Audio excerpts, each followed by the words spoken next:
बहुत पुराने समय की बात है कि ताड़कासुर नाम के एक राक्षस ने ब्रह्मा की घोर तपस्या की और उनसे वरदान प्राप्त किया कि उन्हें ब्रह्मा, विष्णु या महेश में से कोई भी न मार सके। और ऐसा वरदान पाकर वो स्वयं इंद्र जैसा बन बैठा। उसने देवताओं को स्वर्ग से निकालकर उनकी जगह दैत्यों को बसा दिया। तब त्राहि त्राहि करते हुए देवता ब्रह्मा की शरण में गए, पर ब्रह्मा ने उनसे कहा कि मैंने ही ताड़कासुर को वरदान दिया है, इसलिए मैं स्वयं ताड़कासुर का वध नहीं कर सकता।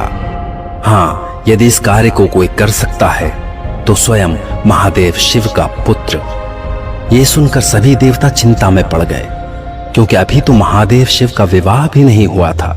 कोई उपाय न देखकर सब देवता मिलकर सोचने लगे कि तीनों लोकों में ऐसी कौन सी कन्या हो सकती है जो महादेव शिव के तेज को धारण कर सके। देवताओं की ये चिंता देखकर ब्रह्मा ने उन्हें बताया कि जिस दक्ष कन्या सती ने दक्ष के यज्ञ में अपने शरीर का त्याग किया था, वो इस समय हिमालय की पत्नी मेनका के गर्भ से उत्पन्न हुई है। उसका नाम है पार्वती। वो पार्वती हिमालय पर तपस्या में लीन महादेव को मन ही मन अपना पति भी मान चुकी है और महादेव उसे अपनी पत्नी के रूप में स्वीकार करें, इस कामना से वो दिन रात उनकी सेवा करती है।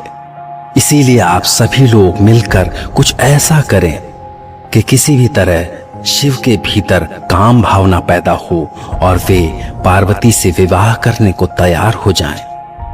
तब देवराज इंद्र ने कामदेव से कहा कि वे स्वयं जाकर महादेव के मन में काम भावना पैदा करें। और अगले ही पल कामदेव अपनी पत्नी रति के साथ वसंत को लेकर महादेव के पास पहुंच गए। महादेव शिव इस समय हिमालय में अपनी तपस्या में लीन थे। कामदेव ने शिव पर अपना बाण छोड़ दिया, जिससे शिव के मन में पार्वती के प्रति आकर्षण पैदा होने लगा और उनका तप टूट गया। तब टूटने से वे क्रोधित हो चारों दिशाओं में देखने लगे कि कौन है जिसने उनका तप भंग किया है।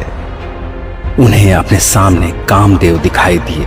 शिव का क्रोध देखकर कामदेव भय से कांप उठे, पर शिव के तीसरे नेत्र से निकली ज्वाला ने पल भर में कामदेव को भस्म कर दिया। अपने पति की यह दशा देखकर रति बुरी तरह विलाप करने लगी। तब देवताओं ने शिव को ताड़कासुर की पूरी कथा सुनाते हुए उनसे कामदेव को जीवन दान देने की विनती की।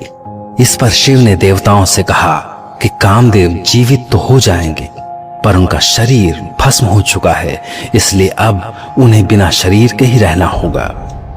ये कहकर शिव ने कामदेव को जीवन दान दिया और स्वयं अंतर्ध्यान हो गए।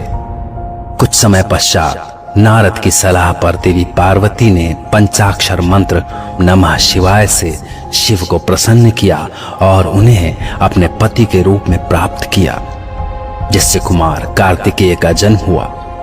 उन्हीं कुमार कार्तिकेय ने ताड़कासुर का वध किया और देवताओं के संकट हरे।